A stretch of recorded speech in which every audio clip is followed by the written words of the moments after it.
tarde. Hoje, dia 15 de novembro de 2024. Um feriado no Brasil, proclamação da República. Então, aproveitando o feriado, achei por bem fazermos uma live agora à tarde. São 16 horas aqui no momento.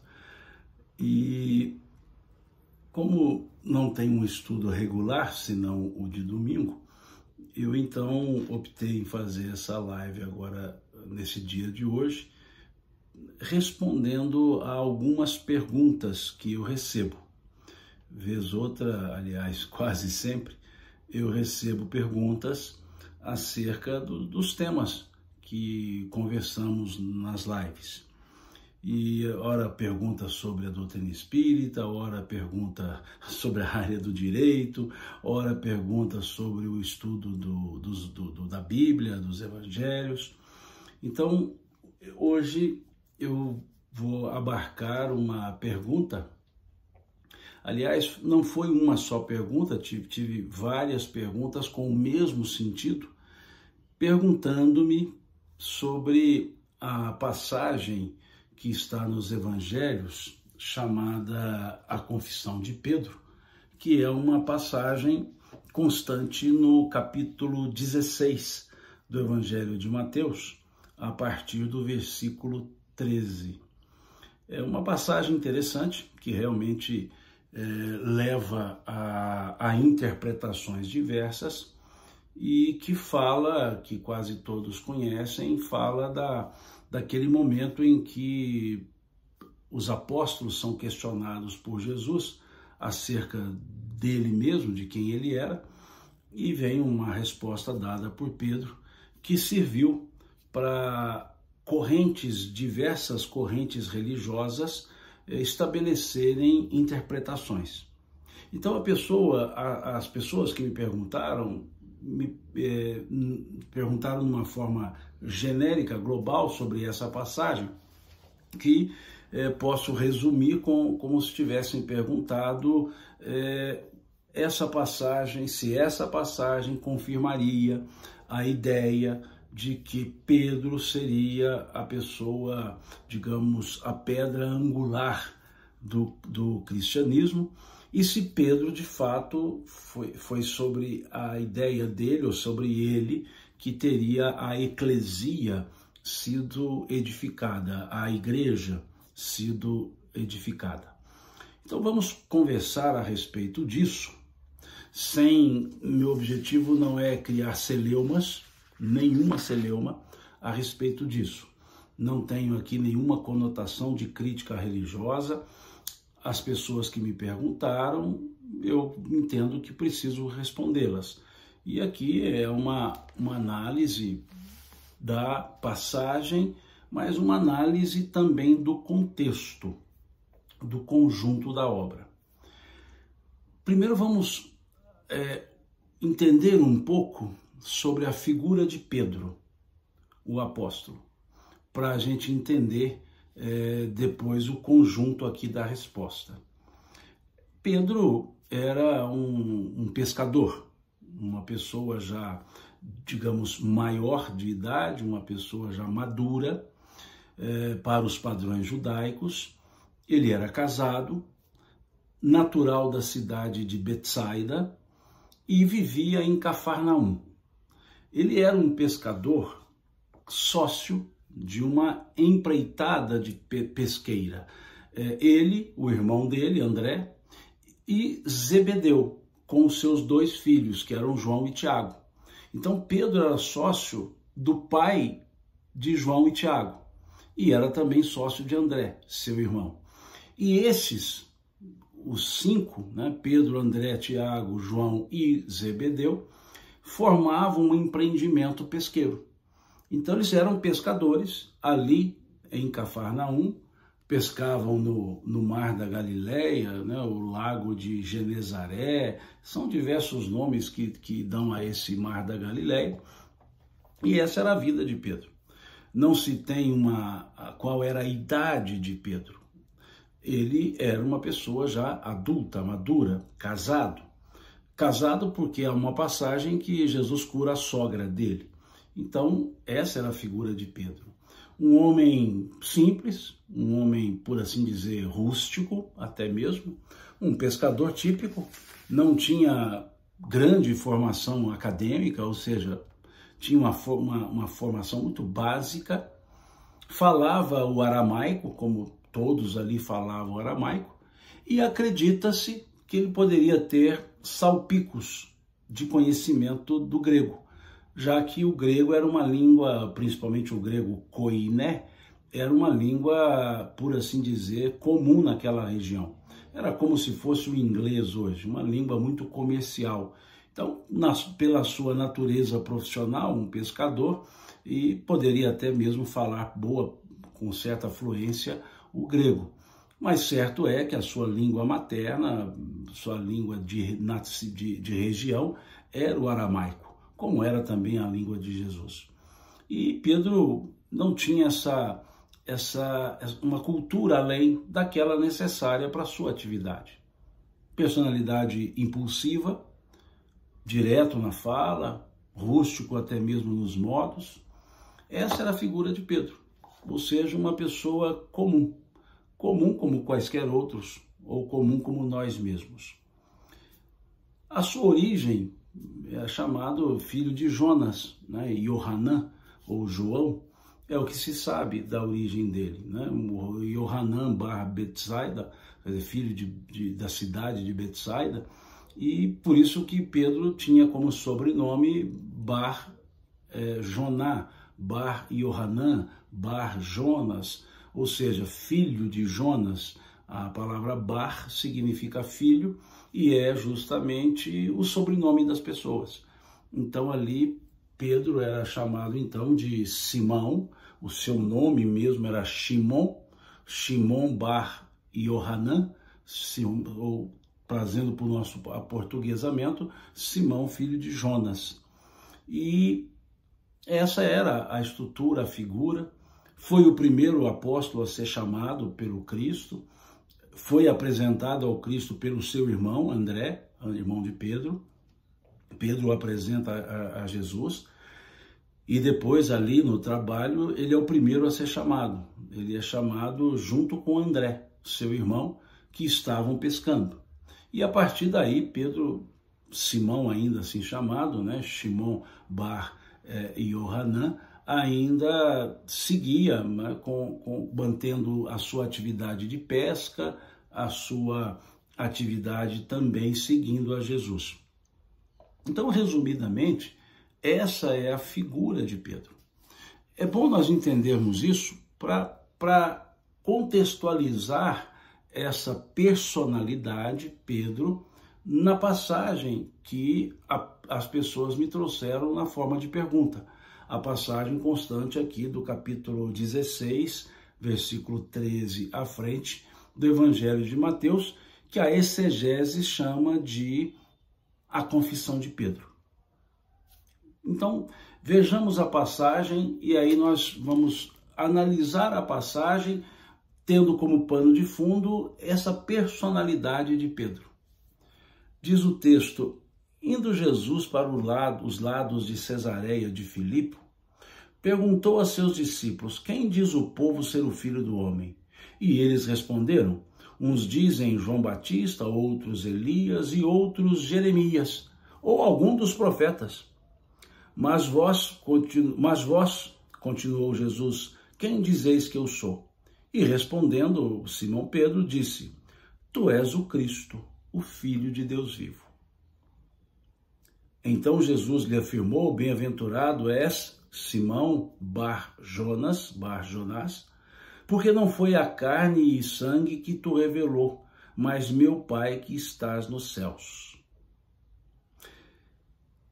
E segue a passagem: também eu te digo que tu és Pedro, e sobre essa pedra edificarei a minha igreja, e as portas do inferno não prevalecerão contra ela. Dar-te-ei as chaves do reino dos céus. O que ligares na terra terá ligado nos céus, e o que desligares na terra terá sido desligado nos céus.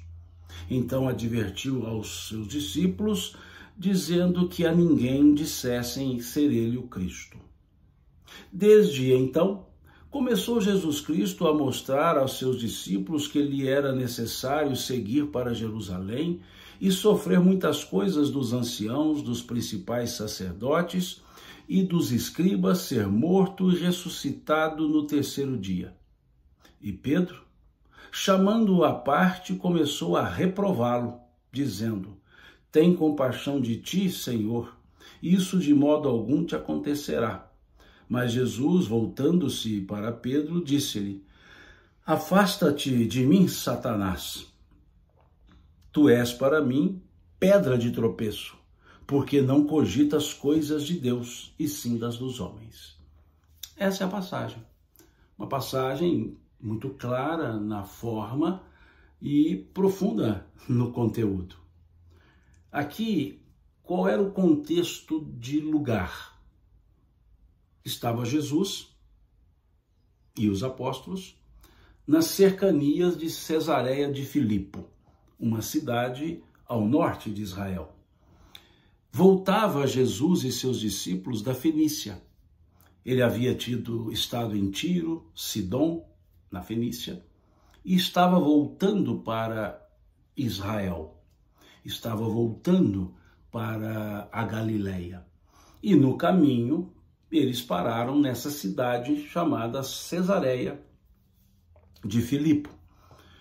Cesareia, em homenagem a César, e de Filipo, pois por ter sido Filipe que a edificou, diferente da Cesareia Marítima, que ficava no porto do Mediterrâneo. E lá nesse local, então, Jesus faz uma parada com esses discípulos. Então, esse é o contexto de lugar. E Cesareia era uma região mais alta, clima mais ameno, brisa, ou seja, um lugar mais aprazível. Num contexto de tempo, quando aconteceu isso? Mais ou menos 2 anos depois que Jesus havia começado a sua pregação. Mais ou menos 2 anos. Então, Jesus já vinha pregando há 2 anos, foi à Fenícia, voltava da Fenícia com os discípulos, parou em Cesareia. E lá, nesse lugar mais tranquilo, Jesus faz uma avaliação do seu trabalho. Ele pergunta aos discípulos: o que dizem os homens acerca do Filho do Homem? Em outras palavras, ele está perguntando o que as pessoas estão falando a meu respeito. E diz então o texto que os discípulos responderam que uns dizem que tu és Elias, outros dizem que tu és Jeremias, outros dizem que tu és João Batista ressuscitado, ou algum dos profetas. Em outras palavras, eles responderam que as pessoas não haviam entendido quem era Jesus. Vejam, uns dizem que tu és Elias, outros dizem que tu és João Batista, outros dizem que tu és algum dos profetas ressuscitados, Jeremias ou algum dos profetas. Jesus, ouvindo isso, faz uma segunda pergunta.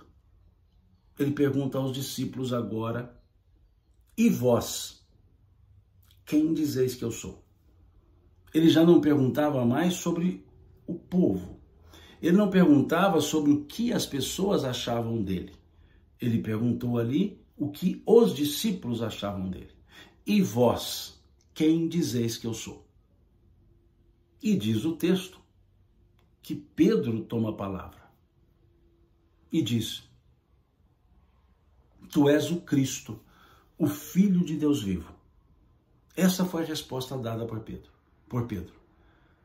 E vós, quem dizeis que eu sou? E ele disse: tu és o Cristo, o Filho de Deus vivo. Ouvindo isso, Jesus vira-se para Pedro e diz a ele: bem-aventurado és tu, filho de Jonas, que não foi a carne e o sangue que tu revelou tais coisas, mas meu Pai que está nos céus. E acrescentou que dali para frente, ele, Pedro, teria as chaves do reino de Deus. Prestemos atenção nesse detalhe, nessa passagem, nesse momento dessa passagem. Pedro dizendo a ele, a Jesus, tu és o Cristo, o Filho de Deus vivo. Vejamos que Pedro poderia ter respondido, tu és Jesus, filho de José, filho de Maria, que nasceu em Belém ou Nazaré, segundo alguns outros, que tinha irmãos, que não tinha irmãos. Mas Pedro não respondeu dessa forma. Ele não respondeu, tu és Jesus, o filho de José e Maria. Ele disse, tu és o Cristo, o Filho de Deus vivo. A palavra Cristo, ela é uma palavra que vem do grego, Christos, que significa ungido. O evangelho foi escrito em grego, mas é o equivalente à palavra Messias para os hebreus. O Messias, o Mexialá, que significa ungido. Então, vejamos que a resposta dada por Pedro não foi sobre uma pessoa, não foi sobre Jesus pessoa. A resposta que ele deu foi sobre Jesus o missionário. Ele disse, tu és o Cristo, o Filho de Deus vivo. Essa resposta foi muito forte. Essa resposta, além de forte, foi certeira. Porque Jesus, ouvindo essa resposta, tu és o Cristo, o Filho de Deus vivo, ele se volta para Pedro e diz a ele, bem-aventurado és tu, filho de Jonas. Veja, bem-aventurado, feliz é você, Pedro, mas não chamou pelo nome. Vejamos, bem-aventurado és tu, filho de Jonas, Bar Yohanan. O que é filho de Jonas? Filho de Jonas é o sobrenome. Ele não chama Simão pelo nome. Ele diz, bem-aventurado és tu, filho de Jonas. Ou seja, aquele momento, aquela fala de Jesus era muito formal, era um momento muito solene. Tão solene que em vez de chamar Pedro pelo seu nome, Simão, ele o chama pelo sobrenome. Para nós, aqui no Brasil, não é muito comum nós usarmos essa forma de chamar as pessoas pelo sobrenome. Aqui nós chamamos as pessoas desconhecidas por senhor, senhora, mas em outros países, no caso Israel, Estados Unidos, que é mais conhecido, as pessoas, quando dão um tratamento formal, elas não chamam umas às outras pelo nome, elas se chamam pelo sobrenome. Por exemplo, em vez de falar, sei lá, a pessoa se chama John Brown, em vez de falar John Brown, fala Mr. Brown. Mr. Brown. Por quê? Porque é formal. O nome é um pouco informal. Agora, o sobrenome é formalístico. Então, igual naqueles filmes do James Bond, né, quando ele vai se apresentar, ele diz, my name is Bond, James Bond. Ou seja, primeiro o sobrenome, depois o nome. Então, vejamos que Jesus não chamou Pedro pelo nome na resposta. Ele disse, bem-aventurado és tu, filho de Jonas. Ele disse, bem-aventurado és tu, Bar Yohanan. Chamou pelo sobrenome para dizer, é muito solene esse momento.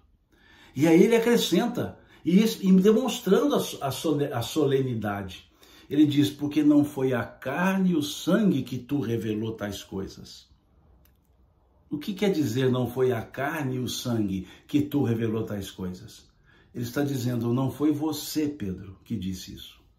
Bem-aventurado és tu, filho de Jonas, porque não foi você que disse. Não foi a carne e o sangue que tu revelou tais coisas, mas meu Pai que está nos céus. Ou seja, Pedro, não foi você quem falou essa frase, foi Deus. Ou seja, você foi inspirado por Deus. Por que inspirado por Deus? Porque ali Pedro revela a transcendência que era o Cristo.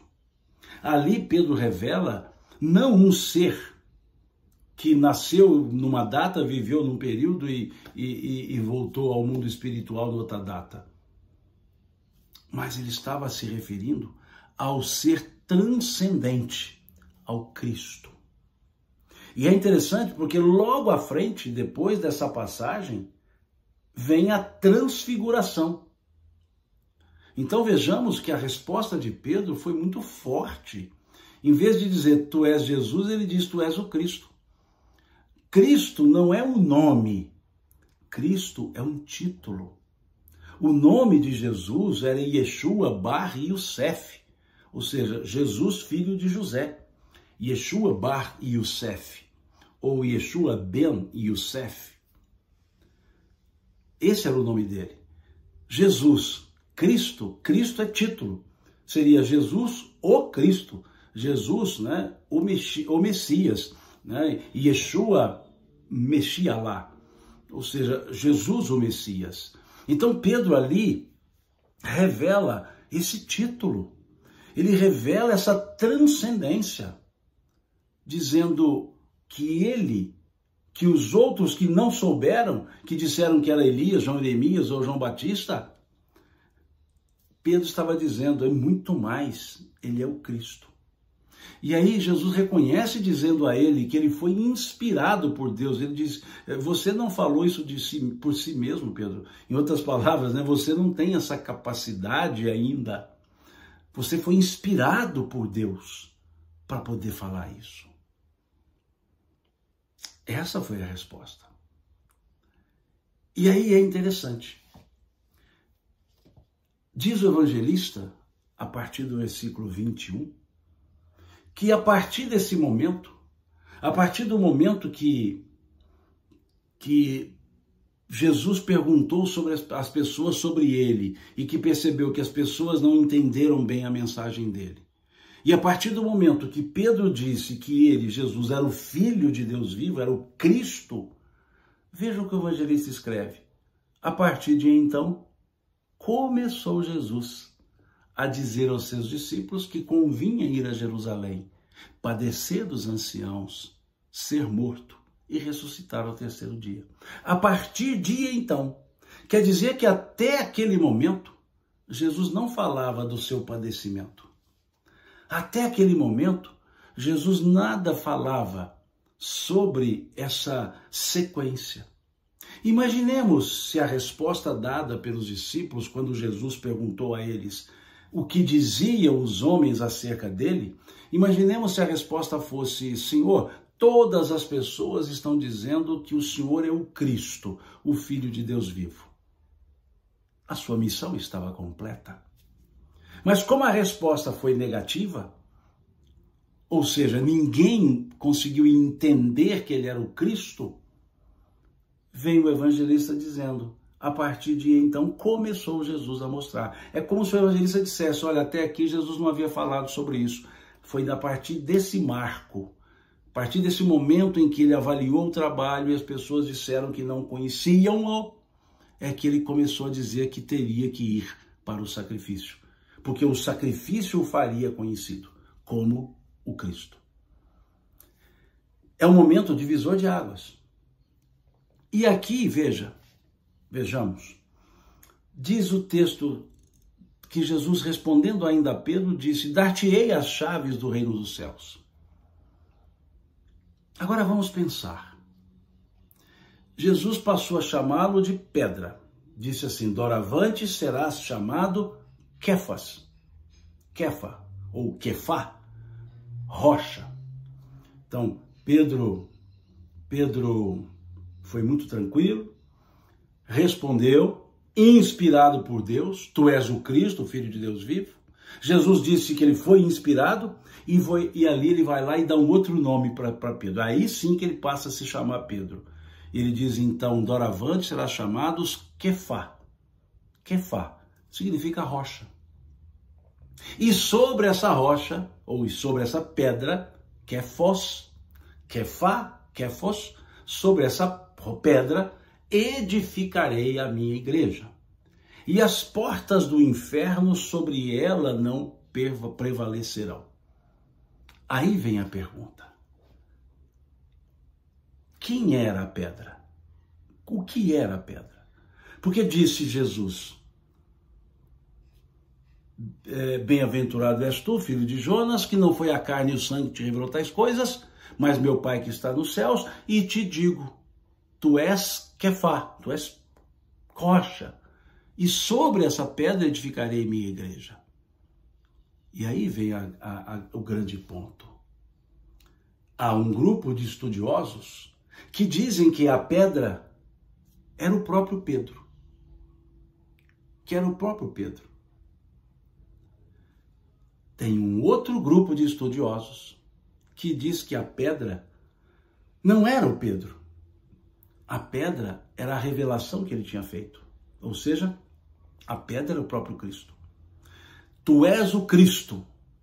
Sobre essa pedra, sobre o Cristo, edificaria a igreja.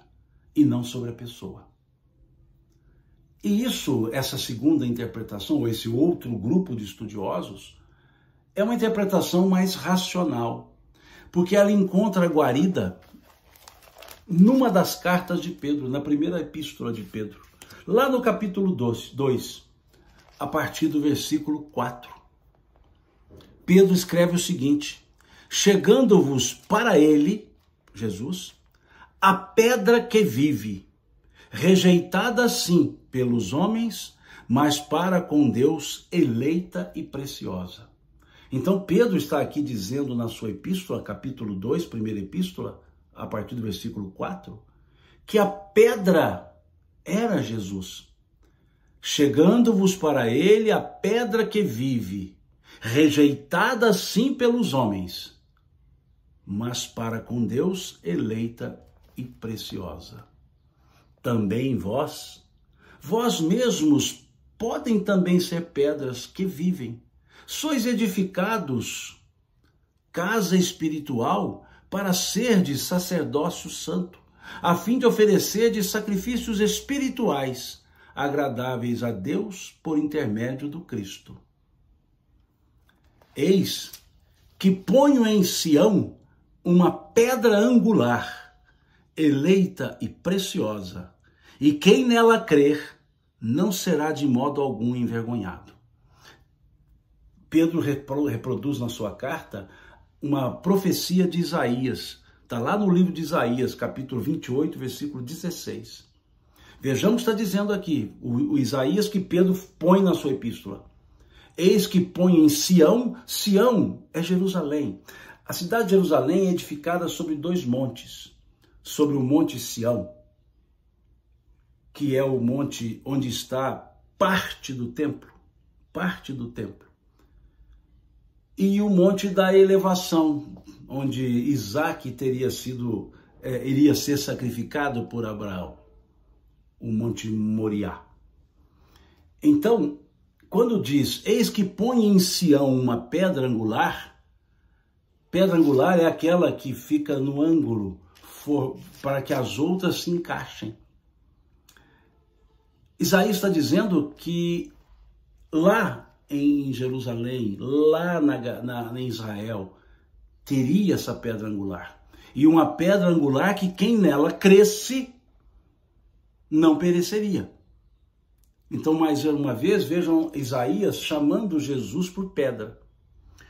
E segue agora Pedro escrevendo, isso é Pedro retratando na sua epístola, e continua Pedro escrevendo, para vós outros, portanto, os que credes, é a preciosidade, mas para os descrentes, a pedra que os construtores rejeitaram, essa veio a ser a principal, a pedra angular.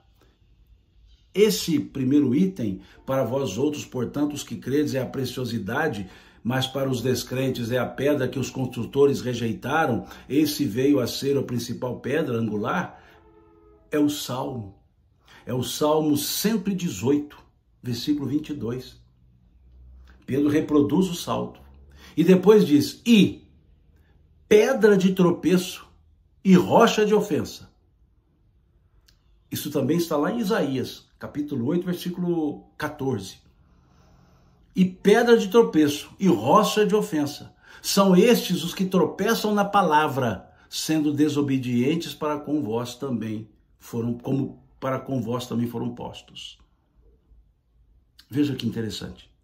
Veja que na passagem lá do capítulo 16 de Mateus, a pedra não se refere a Pedro. Embora ele diz, tu serás chamados Kefá, rocha, porque pela dureza, pela firmeza, melhor dizendo, rocha, ele diz, e sobre essa pedra, rocha e sobre essa pedra, edificarei minha igreja. Qual pedra? Tu és o Cristo, o Filho de Deus vivo. Ou seja, a revelação de Pedro é a pedra angular. E por que é a pedra angular? Não é cristianismo? Cristianismo, veja o sufixo, ismo, o radical Cristo. Cristianismo é doutrina do Cristo. Como outro ser pedra, senão ele, o próprio Cristo? Por isso ele diz, sobre essa pedra edificarei a minha igreja. Sobre a revelação, não sobre a pessoa. Porque voltemos aqui, diz, também te digo que tu és Pedro, ou seja, Kefá, e sobre essa pedra edificarei a minha igreja, e as portas do inferno não prevalecerão contra ela. Não prevalecerão contra ela. E aqui, veja a sequência. Dá para entender bem agora. Na sequência, diz o evangelista que Jesus começou a dizer que ia a Jerusalém, padecer dos anciãos, ser morto e ressuscitado. E aí diz assim o texto. E Pedro, chamando Jesus à parte, começou a reprová-lo, dizendo, tem compaixão de ti, Senhor, de modo algum te acontecerão tais coisas.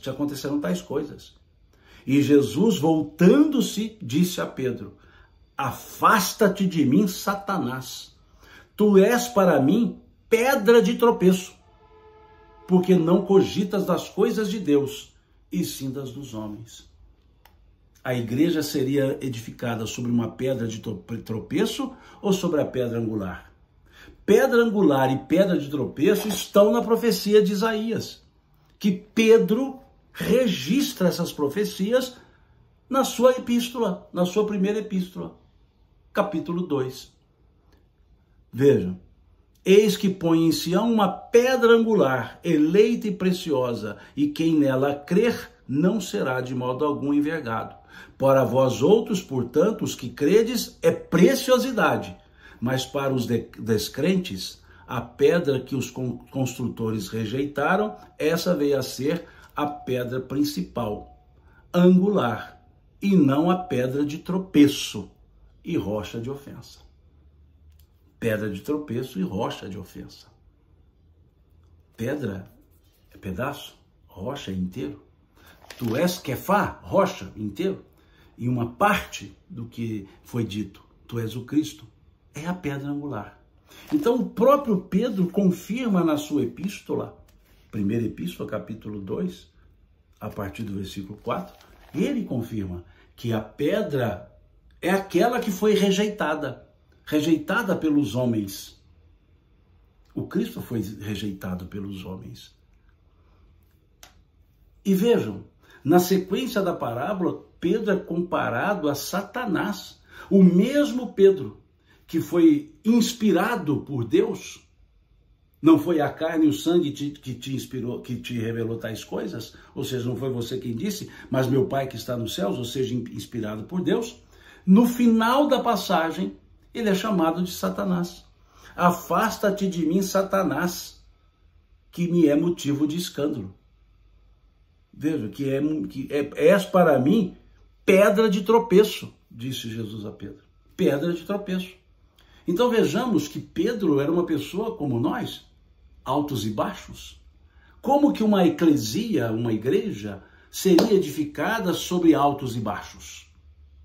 Como que uma igreja, uma eclesia, seria edificada na pessoa que ora é inspirada por Deus, ora é chamada de Satanás?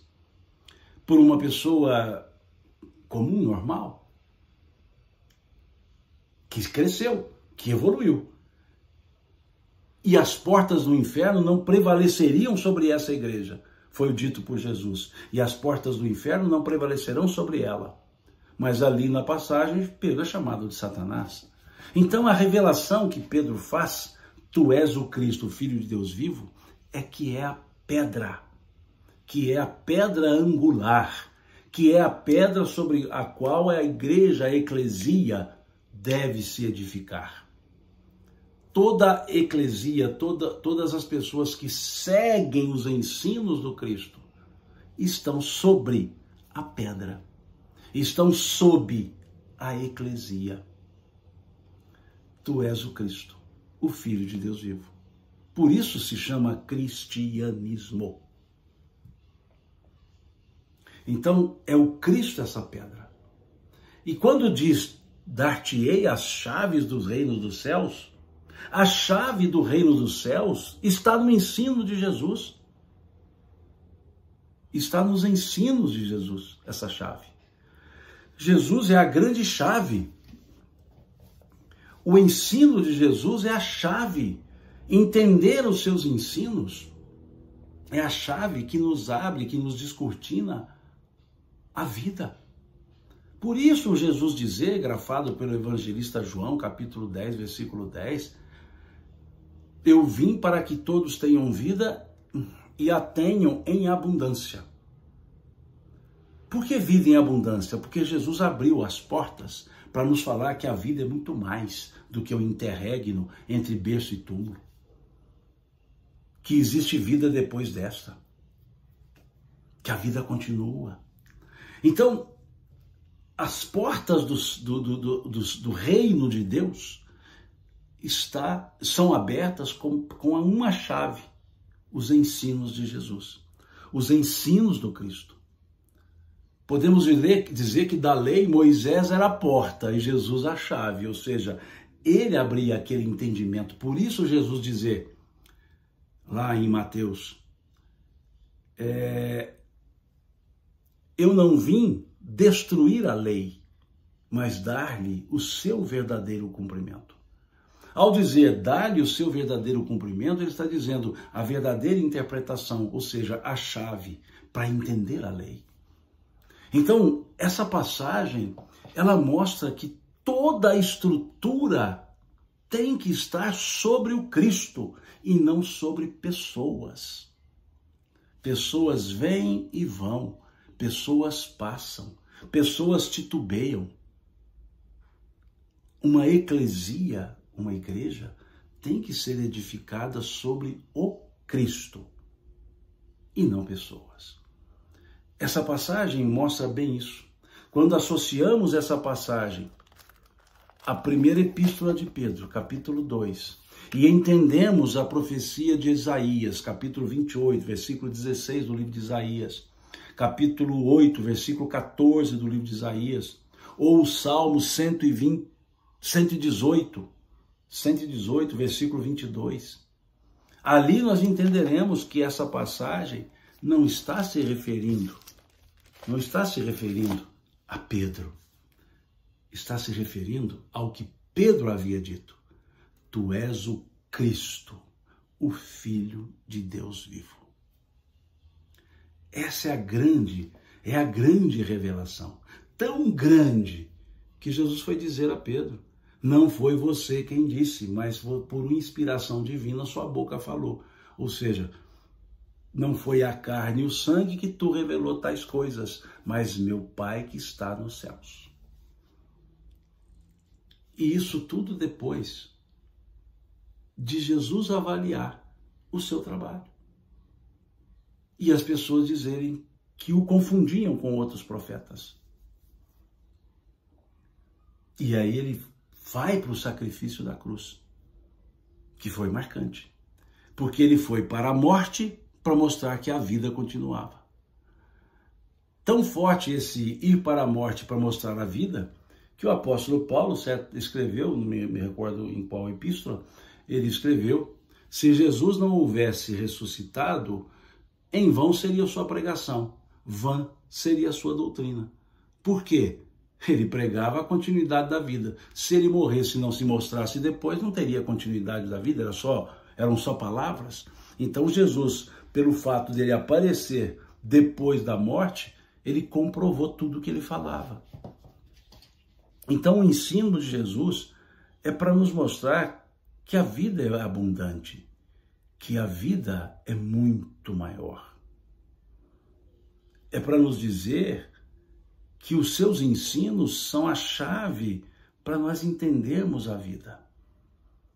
E que, se quisermos edificar uma comunidade, eclesia, comunidade, que depois traduziu-se para a igreja, eclesia, se quisermos edificar uma comunidade religiosa, que a edifiquemos sobre a pedra angular, que é o próprio Cristo, e não sobre pessoas.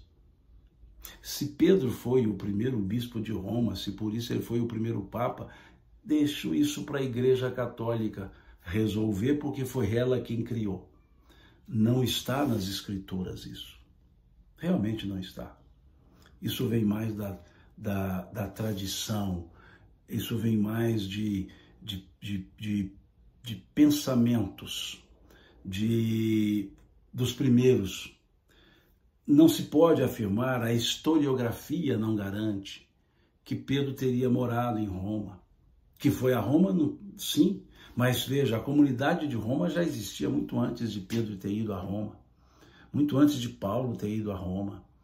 Então, a historiografia religiosa, a historiografia bíblica, ela não indica, a tradição é que indica. Até a questão da morte de Pedro em Roma, ela não é encontrada nas Escrituras. Ela é trabalhada, quem trouxe a ideia foi Tertuliano. Tertuliano foi um dos, aspas, pais da igreja, lá do século II. No século II, ele trouxe a ideia que Pedro foi martirizado em Roma. E a ideia da crucifixão de Pedro em cruz, de cabeça para baixo, ela vem de uma fala de Orígenes. Orígenes também era um dos pais da igreja, os que nós chamamos apologetas, aqueles que escreveram sobre a mensagem de Jesus antes da formação da instituição religiosa. Escreveram antes do século IV.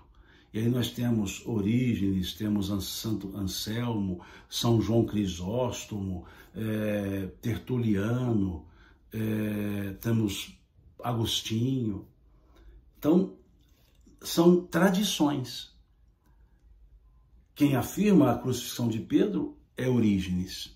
Não há por que duvidar. Quem fala da presença em Roma é Tertuliano. Agora, os textos não falam. Os textos não dizem que Pedro tinha sido o bispo de Roma. Não há dúvida que Pedro foi uma grande liderança. Se não a principal, uma das. Mas não foi ele que instituiu. Quem instituiu a base foi o próprio Cristo com seus ensinos. O Cristo não instituiu religião. O Cristo deixou os seus ensinos. Agora, se as comunidades querem se reunir e se religarem com Deus, a pedra sobre a qual isso deve acontecer é a mensagem de Jesus, é o Cristo. Cristo, o Filho de Deus vivo. Então, essa é a forma. Esse é o elemento principal. O Cristo, e não pessoas. Pedro foi, digamos, o apóstolo que mais conviveu com o Cristo. Foi o apóstolo que privou da maior intimidade com o Cristo. Ele estava presente nos momentos mais significativos. Ele caminhou sobre as águas, embora tenha afundado. Ele negou Jesus, mas ele também curou um paralítico. Ou seja, Pedro foi uma construção, ele foi se construindo. daquele homem que titubeava na fé, caminhando sobre as águas e afundando, e Jesus dizendo a ele, homem de pequena fé, né? Homem de pequena fé. É um Pedro que robusteceu-se na fé, mas não teve a fé suficiente para não negá-lo quando foi chamado, quando foi dito, tu és um dos seguidores dele, ele fala, eu não conheço esse homem, não conheço. E essa parte ela é importante, porque quando olhamos lá em Lucas, lá nos seus capítulos finais, Jesus está dizendo aos discípulos que iria ser traído, iria ser negado, seria abandonado. E Pedro se vira para Jesus e diz, de modo nenhum te abandonarei, irei contigo onde fores, até a morte. E Jesus vira-se para Pedro e diz, Pedro, Pedro, os espíritos das trevas querem fazer-te cirandar, né, cair, como o vento ciranda o trigo. Mas eu orei ao Pai para que a tua fé não desfaleça.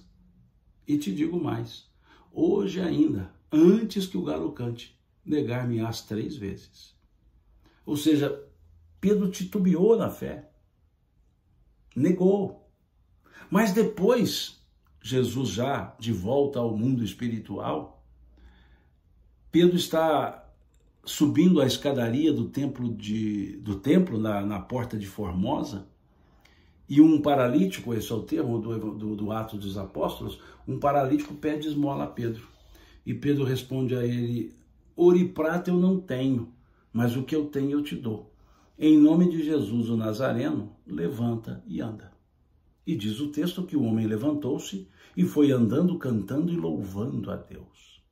Então, o mesmo Pedro que titubeou, ele se reconstruiu e construiu sua fé a ponto de curar uma pessoa. Então, Pedro engrandeceu-se e ele sim passou a ser a referência dos demais cristãos. Mas a eclesia, a igreja, não estava sobre ele. A igreja estava sobre o próprio Cristo. O Cristo. Tu és o Cristo, o Filho de Deus vivo. Porque as pessoas são muito volúveis. Passam. Agora, uma eclesia, uma comunidade edificada sobre a mensagem de Jesus, essa é perene. Sim, as portas do inferno não prevalecerão. Então, isso está aqui no texto. Quando olhamos, eu vou até pegar a narrativa aqui de Jesus dizendo para Pedro que os espíritos das trevas querem fazer-te cirandar. Está lá em Lucas, se não me engano, capítulo 22, algo assim. Deixa eu achar Lucas aqui que a gente vê isso. Né? Vamos pegar lá Lucas. Pedro é avisado. Aqui, ó, é o versículo 31 do capítulo 22 do Evangelho de Lucas. Vamos começar um pouco antes, dizendo Jesus assim, todavia a mão do traidor está comigo à mesa, porque o Filho do Homem, na verdade, vai, segundo o que está determinado, mas ai daquele por intermédio de quem ele está sendo traído. Então começaram a indagar entre si quem seria dentre eles o que estava para trair. Suscitaram também entre si a discussão sobre qual deles parecia ser o maior, e assim segue. E lá na frente, no versículo 34, Jesus diz assim, Simão, Simão, eis que Satanás vos reclamou para vos peneirar, como o vento peneira o trigo. Eu, porém, roguei por ti, para que a tua fé não desfaleça. Tu, pois, quando te converteres,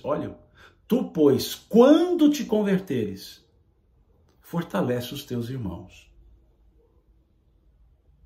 Ele, porém, respondeu, Senhor, estou pronto a ir contigo, tanto para a prisão como para a morte. E Jesus disse, afirmo-te, Pedro, que hoje ainda 3 vezes me negarás, e dirás que não me conheces, antes que o galo cante. Veja, Jesus dizendo para ele, quando te converteres, cuida dos teus irmãos. Quer dizer que até aquele momento Pedro ainda não estava, aspas, convertido. Em que sentido?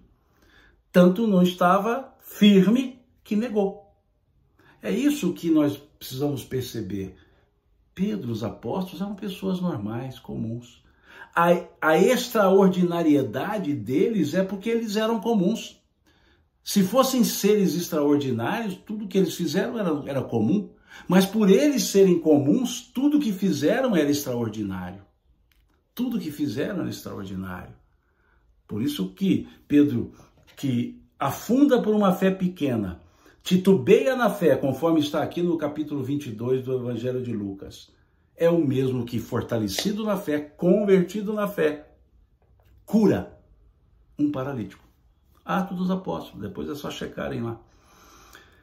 Atos dos Apóstolos. Tudo que eu estou falando aqui é o que está nos textos. Estou aqui pura e simplesmente tirando dos textos. Teve uma pessoa aqui no Instagram que perguntou onde é que eu encontro textos sobre isso. Os textos sobre isso é a própria Bíblia. É o capítulo 16, do versículo 13 até o versículo 23, do 13 ao 23.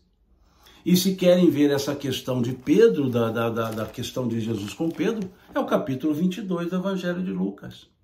Se querem ver a questão da pedra angular e pedra de tropeço, é o capítulo 2 da primeira epístola de Pedro. Esses são os textos. A pessoa me perguntou, ou as pessoas me perguntaram, sobre o texto. E eu estou dando a resposta baseada nos textos. Porque os textos estão aqui. Ah, mas nós aprendemos que Pedro é aquela pedra. Tá, é uma corrente. Há uma outra corrente que entende que não.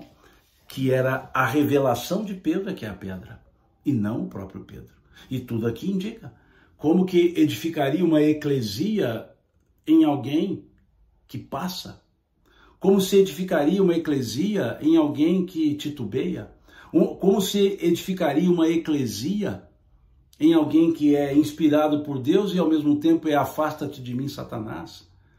Ou seja, a igreja não é sobre pessoas, é sobre o Cristo. É sobre o Cristo. Aqui também teve um outro comentário no Instagram, foi colocado assim, deixa eu tentar localizar, que excelente história, né? O Aparecido colocando. Exatamente, é uma história. Não é uma história, como a gente falava antigamente, é uma história. Está nos textos. Está nas Escrituras. Em momento nenhum busquei fora das Escrituras. Observemos alguns pontos.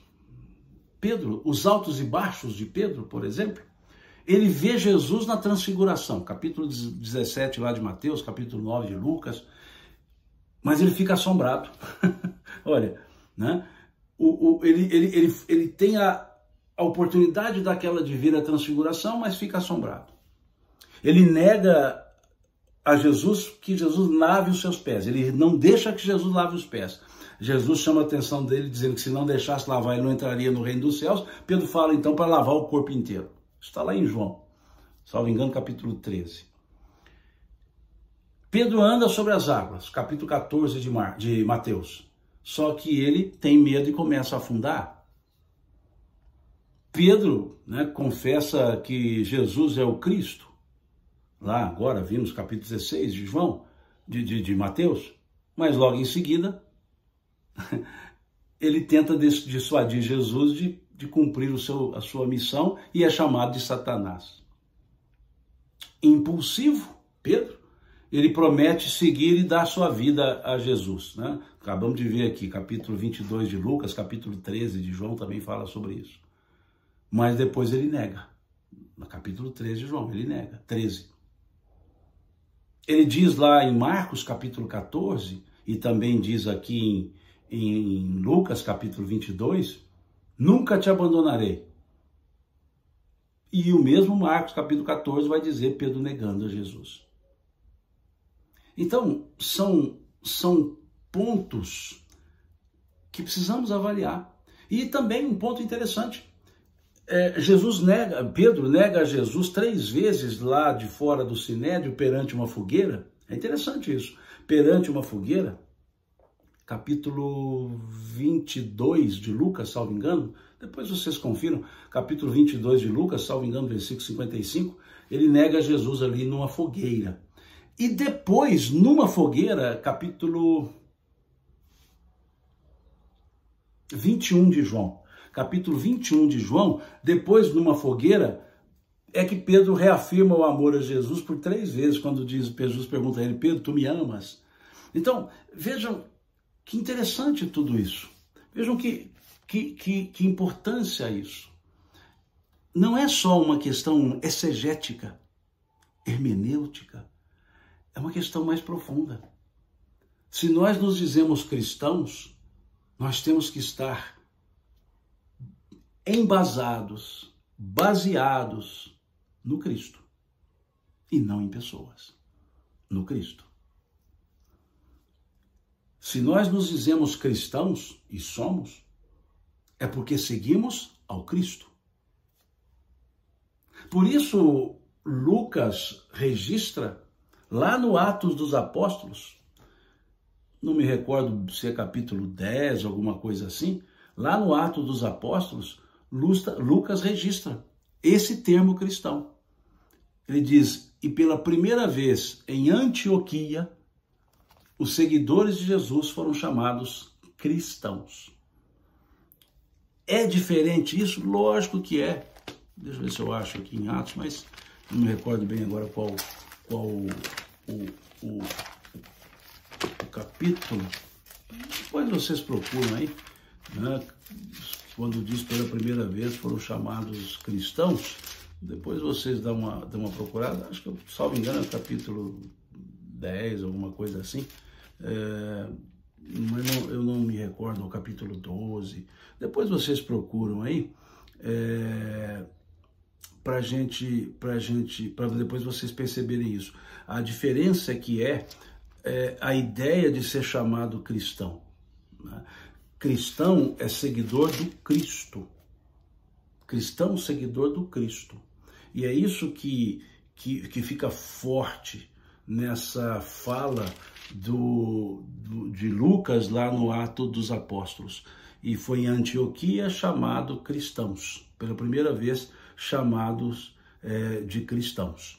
Depois vocês procuram, se alguém tiver um tempo aí, entra no Google aí, digita lá, primeira vez foram chamados cristãos, que aí aparece onde foi, no Atos dos Apóstolos, uma narrativa de Lucas muito bem colocada, né, muito bem trabalhada, né, mostrando esse aspecto, né, da figura dos seguidores de Jesus serem chamados cristãos. Por quê? Quando falamos Jesus, é uma pessoa. Quando falamos Cristo, é uma mensagem, é uma missão. Não são 2 pessoas diferentes, são as mesmas pessoas, sem dúvida. Cristo e Jesus são as mesmas pessoas. Mas a forma simbólica, Cristo, é profunda.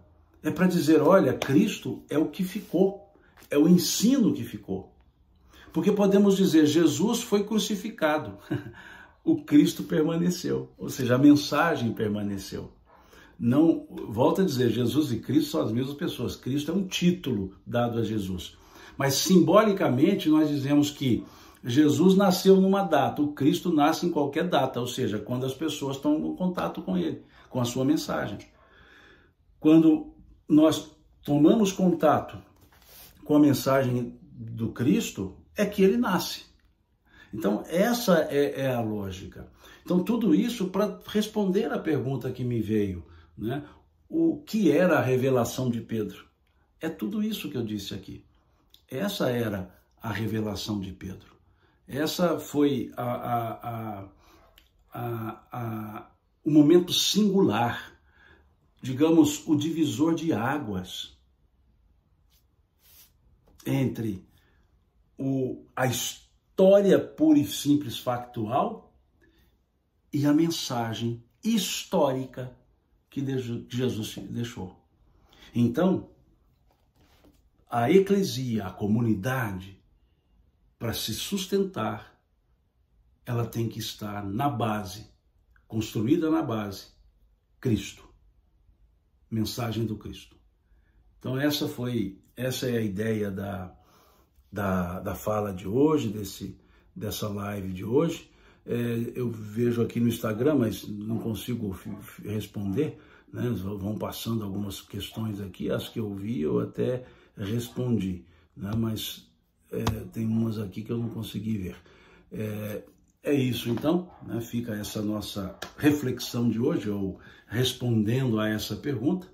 E, lógico, se eu conseguir responder às perguntas, eu volto aqui, porque com certeza tem muitas perguntas para as quais eu não terei respostas, porque eu sou um estudante, um aprendiz, como todos nós somos, né?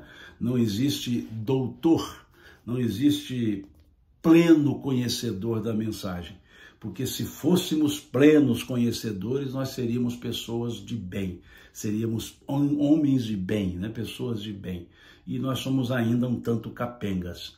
Enquanto nós cometermos erros, nós não conhecemos a mensagem de Jesus. Então eu não posso nunca me dizer que eu sou um conhecedor. Eu sou um estudante, um aluno, né, um aprendiz, que acho que aprendo e quando vê, erro. Então não aprendi.